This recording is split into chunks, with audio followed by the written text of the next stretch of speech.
going on, everybody? Hope you're all having a fantastic day today. Now, today we're going to be checking out some Call of Duty Black Ops Cold War gameplay. And it's not really the best gameplay on the planet, I'm going to be honest with you guys, but I didn't really have too much time to go ahead and, record and be very picky with what I got because I am switching out my PCs, so I'm going to be having a brand new PC, and I want to make sure I get this video done so I have it already pre-rendered, uploaded on the channel, so I can spend the rest of the day basically putting together my new PC, getting it up and running. Thank you guys so much once again for all the support you guys have been showing me over on YouTube and on Twitch. Without you guys, this would have been impossible. I would have never been able to upgrade my rig, have better quality content for you guys, better quality streams. Basically, the whole game is changing right here from now on. Everything is going to be a lot better when it comes to this channel. So again, I really thank you guys for all the support you guys show me. Thank you guys for watching all my videos, leaving all the likes, trying to get my videos spread around there, showing up to all my streams, chatting in the chat, keeping me company while I grind. And if you guys didn't know, I just grinded to level 1000 last season as well. We actually hit it. And without you guys, probably would have been impossible. This game is very boring, it's very dull. I would have never done it if I wasn't streaming, but because of you guys chatting with me, playing the game with me, keeping me company, it was definitely doable, and it was a blast doing so with you guys. But with that being said, just know the next couple of videos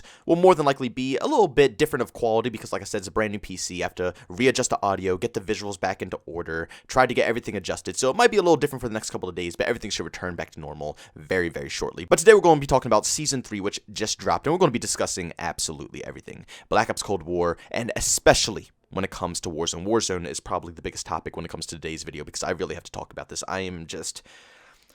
I'm speechless, man. I'm speechless. But to say the least, Black Ops Cold War actually did really good with Season 3. They added in 3 new maps, which the third one, Standoff, will be coming mid-season, so technically just 2 right now. We have a couple of new weapons, a sniper rifle, and we have the frickin' PPSH, which is an absolute beast when it comes to this game. When I unlock it, I'm going to definitely make a video about it and probably do a live comment, stuff like that. And there's also going to be a new TAC rifle, which is going to be coming mid-season into Black Ops Cold War, which you can actually already use in Warzone. I'm pretty positive it's like identical to the G11 from Black Ops 1, so I'm insanely happy. I can't wait to get my hands on this, rank it up, get new attachments, try it out. We have new streaks, new weapon adjustments.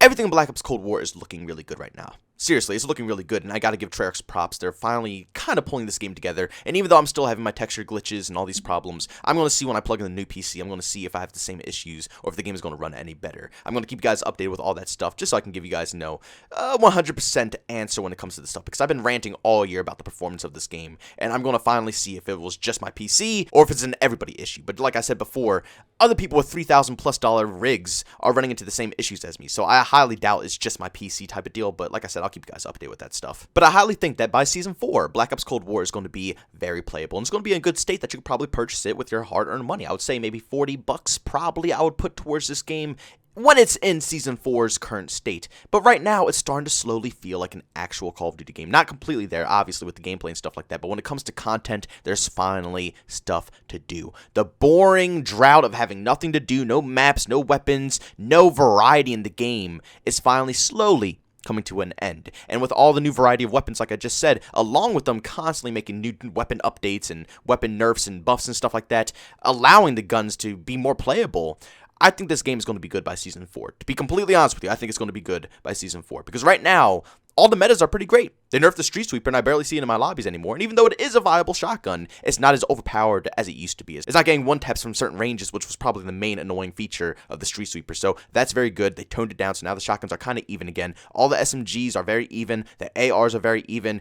I don't really lean towards one gun, or I don't really favor towards one gun. I don't favor towards the 74U or anything that used to be the old metas. I find myself using everything. Now, I don't know how the PPSH is going to be, and I don't know how the G11 is going to be. God only knows how that G11 or whatever they called in this game is going to turn out. It might be the most overpowered gun in the whole game, but during this current state with the PPSH and the new sniper rifle in the game, not too many people have unlocked too many attachments for it, but currently, from what I'm seeing, I'm still enjoying the variety of the title, and I'm happy. I'm getting a little bit more happy. But Warzone, on the other hand, was a freaking disaster. Now, I want to say this first because everybody always says I'm the most negative person in the world. So I'm going to say this first. I'm not going to save this for last. I'm going to say it right now. I like the new Warzone map. I think it's pretty good. It has a good flow. They brightened it up so it's easier to see characters and see people. And they added 7 new points of interest, including Treyarch-styled maps. And they also revamped 5 different locations, probably the most obnoxious locations as well in the game, to kind of spice them up and make them a little bit more playable and have people actually land there. Now, am I disappointed that it's not a new map? Yes, I am disappointed. It is annoying.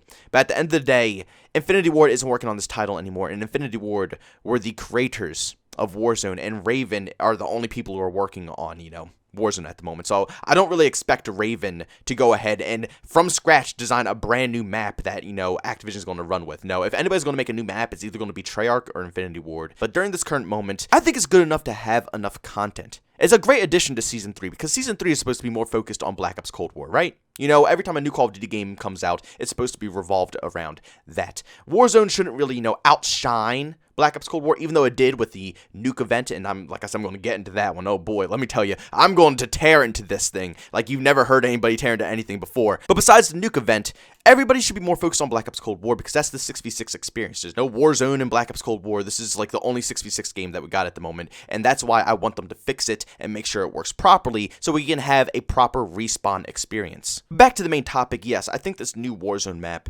is enough to keep me partially interested to coming back and playing it, just experiencing the whole vibes. I don't know how long it's going to last, though, it's just, like I said, a revamped map, it has 7 new locations, and has 5, remade locations that were already in the map as it was. So I don't know. I personally don't know. It's going to require some more playtime. I'll be able to give you guys my opinion about the map later on, more in depth, when I actually put many more hours into the actual map to experience it. But right now, I just really want to talk about the nuke event that went on in Call of Duty Modern Warfare Warzone.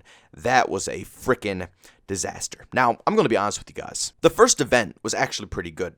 I actually enjoyed the vibes. I was able to get myself immersed into the experience of the whole idea that, zombies have completely taken over Verdansk, so, they're going down to the final plane. There's nothing else they can do besides drop the nuke on the whole map and just completely destroy everything. It's done. It's over. It's a GG. Zombies have gotten everywhere. And you see this by, you're landing into the map. They have the Treyarch-style zombie theme music going on. You play with your squad. You're going around. You're surviving from mass waves of zombies because every time you die, you turn into a zombie, and the zombies continuously respawn. They don't die, and then they're out of the game. No, they keep coming back and coming back. So by the end of the game, there's 100+ zombies just hauling ass all around the map. It's absolutely insane. It's a really unique experience, but first off, the experience was ruined multiple times by crappy servers. Servers that were not updated, not fixed, and they were not prepped, which they knew this event was going to be popping. They knew it was going to be millions of people probably watching this and wanting to play this, which it was. I mean, Warzone broke almost 2 million views on Twitch when this event actually occurred. So, yeah, people really wanted to know about this. But even knowing that there's going to be millions of people that want to watch and play, they still didn't update the servers. First off, you couldn't get into the servers. You kept getting put in queues after queues after queues after queues. For an hour plus, you could not get into the experience. And then after that, when you finally got into the game, when you finally got immersed into the experience, like I just said, when you finally got into the vibes and to see all the zombies chasing you and the music playing along with the nuke dropping, but you couldn't even see the nuke drop because halfway through the experience, you get kicked out.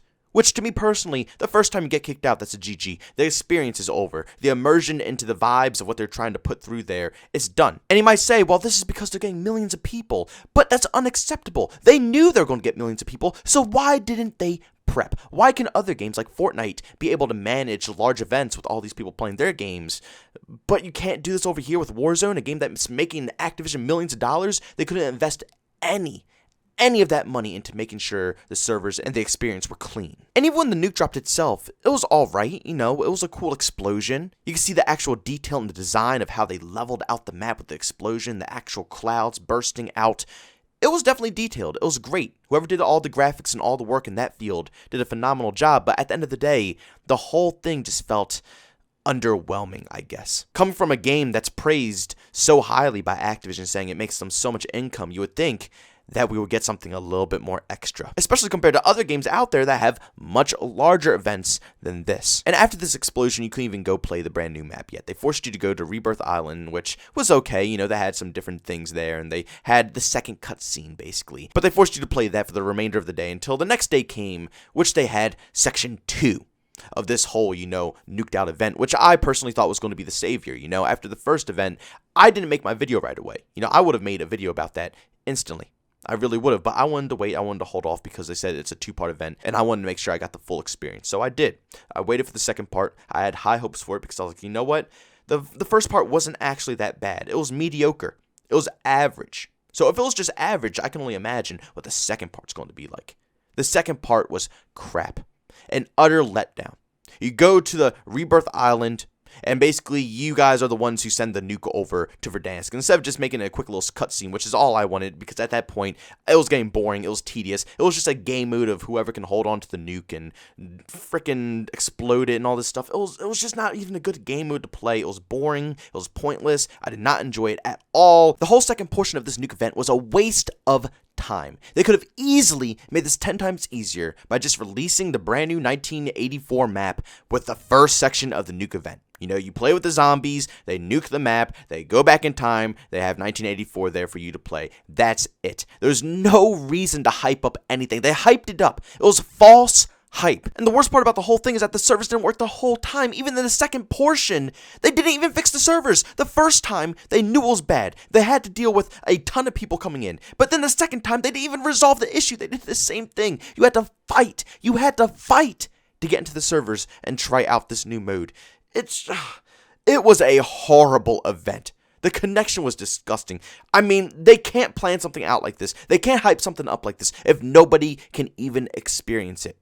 God awful, in my personal opinion. But everything else is good. You know, the new map, like I said, it's interesting, it's unique. We'll see how long it lasts, I don't know. But Black Ops Cold War, I'm very happy with Season 3. The Battle Pass is great. The actual new weapons are great. The new maps are unique, and they're actually fun. And they're also bringing back Standoff later on.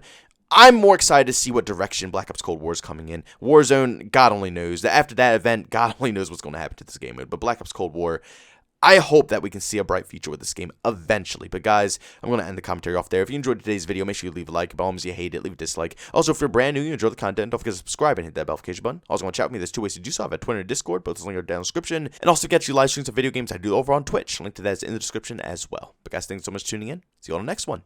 Peace out.